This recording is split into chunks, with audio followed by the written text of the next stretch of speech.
مسیح خداوند میں آپ سب کی سلامتی ہو۔ خداوند کے زندہ پاک کلام میں سے آج ہم پڑھیں گے دوسرا پطرس اس کا 3 باب، اس کی 2 آیت سے لے کر 15 آیت تک، کہ تم ان باتوں کو جو پاک نبیوں نے پیشتر کہیں اور خداوند اور منجی کے اس حکم کو یاد رکھو جو تمہارے رسولوں کی معرفت آیا تھا، اور یہ پہلے جان لو کہ اخیر دنوں میں ایسے ہنسی ٹھٹھا کرنے والے آئیں گے جو اپنی خواہشوں کے موافق چلیں گے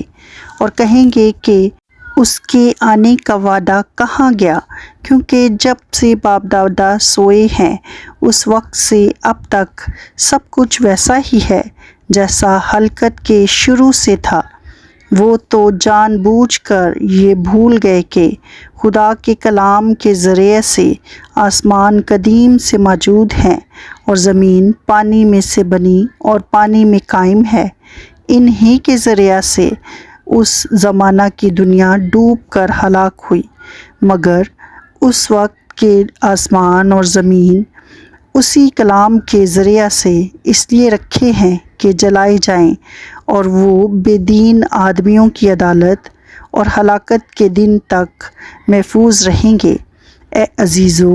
یہ خاص بات تم پر پوشیدہ نہ رہے کہ خدا کے نزدیک ایک دن 1000 برس کے برابر ہے، اور 1000 برس ایک دن کے برابر۔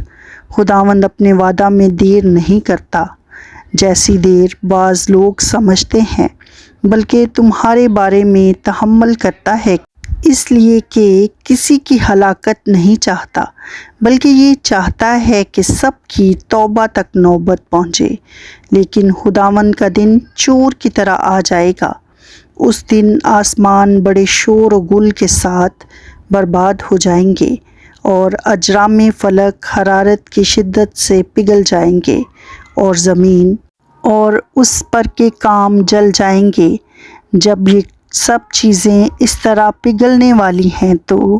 تمہیں پاک چال چلن اور دینداری میں کیسا کچھ ہونا چاہیے، اور خدا کے اس دن کے آنے کا کیسا کچھ منتظر اور مشتاق رہنا چاہیے،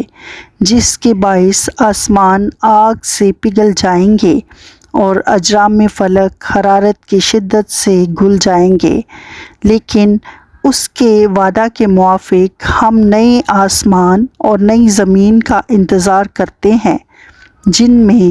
راست بازی بسی رہے گی۔ پس اے عزیزو، چونکہ تم ان باتوں کے منتظر ہو، اس لیے اس کے سامنے اطمینان کی حالت میں بے داغ اور بے عیب نکلنے کی کوشش کرو، اور ہمارے خداوند کے تحمل کو نجات سمجھو۔ خداوند کے پاک کلام کے پڑھے اور سنے جانے پر اس کی برکت ہو، آمین۔